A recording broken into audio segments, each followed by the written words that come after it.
El tema que vamos a trabajar el día de hoy es los ciclos biogeoquímicos, ya para lo cual vamos a trabajar primeramente lo que es el ciclo del carbono. El carbono existe en la atmósfera como un gas, se le llama y se denomina como anhídrido carbónico o dióxido de carbono.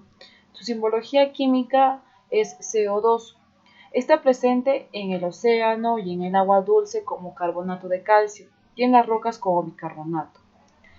Al movimiento global entre el ambiente abiótico o biotopo, que vienen a ser los seres sin vida, y los organismos vivos, es decir, aquellos que también son denominados como biocenosis, se le llama como el ciclo de carbono, el intercambio y el proceso entre ellos.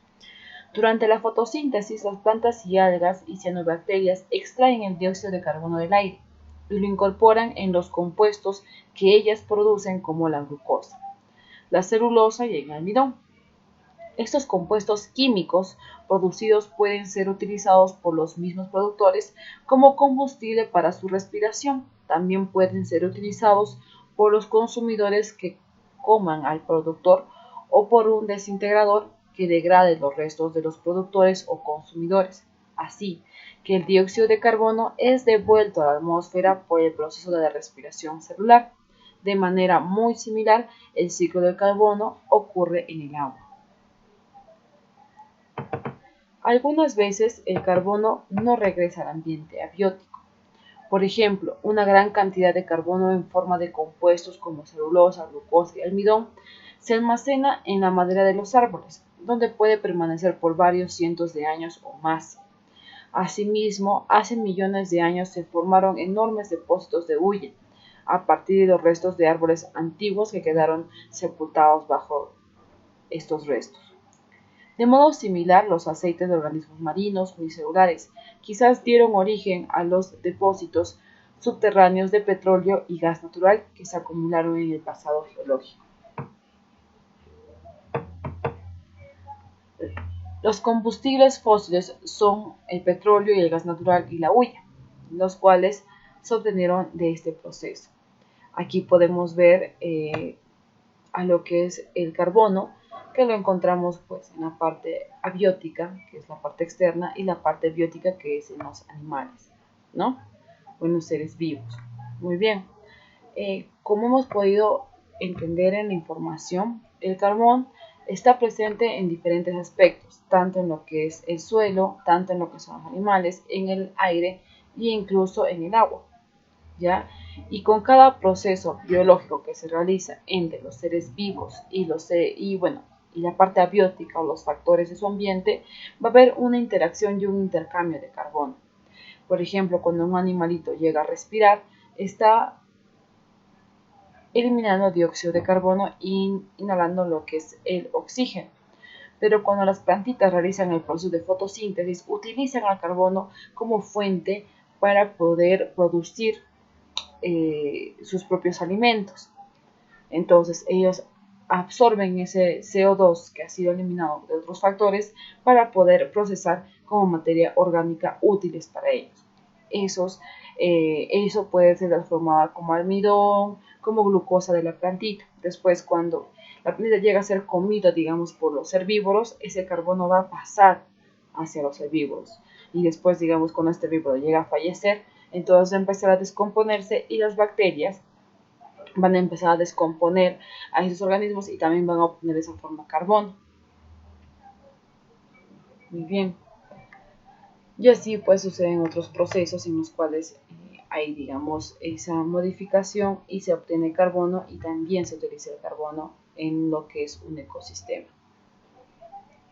El carbono contenido en la madera, la hulla y el petróleo y el gas natural puede ser devuelto a la atmósfera por el proceso de la combustión, es decir, la glucosa, la celulosa y el almidón se combinan con el oxígeno, se oxidan con mucha rapidez y se convierten en dióxido de carbono con liberación de luz y calor.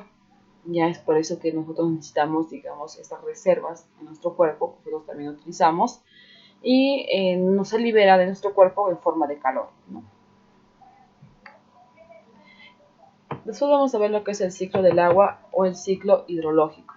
El agua circula continuamente en los océanos a la atmósfera, luego a la Tierra y de regreso a los océanos, proporcionando a los organismos terrestres agua purificada.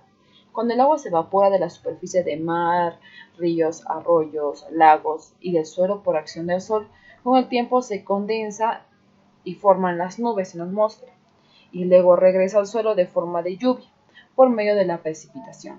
Además, la transpiración, que es la pérdida de vapor de agua de las plantas terrestres, aporta una considerable cantidad de vapor de agua a la atmósfera. El agua puede evaporarse de la Tierra y regresar a la atmósfera directamente. También puede filtrarse en el suelo para convertirse en agua subterránea, que es retenida debajo de la superficie por algún tiempo. Después tenemos lo que es el ciclo del oxígeno. Al respirar, los animales y los seres humanos tomamos el aire del oxígeno que las plantas producen y luego exhalamos lo que es el dióxido de carbono.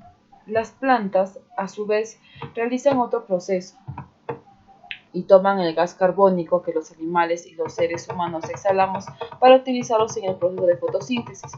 Las plantas, animales y los seres humanos intercambian oxígeno y dióxido de carbono todo el tiempo. Los vuelven a usar y los reciclan. A esto se le conoce como el ciclo del oxígeno. Si los gases de la atmósfera y otros recursos vitales como el agua se usaran solo una vez, se agotarían rápidamente. Estos recursos han existido y han sido usados por los seres vivos durante millones de años. Esto significa que en este instante podemos respirar el mismo oxígeno que respiraron alguna vez los dinosaurios, ya que es de forma constante. Los automóviles, muchas industrias, los incendios forestales y las quemas de basuras producen enormes cantidades de dióxido de carbono y de sustancias tóxicas que llegan a contaminar nuestra atmósfera. Las plantas son las únicas capaces de transformar el dióxido de carbono en oxígeno que necesitamos los demás seres vivos para poder respirar y subsistir. Por eso es muy importante sembrar plantas y árboles que absorban este gas y purifiquen nuestro aire.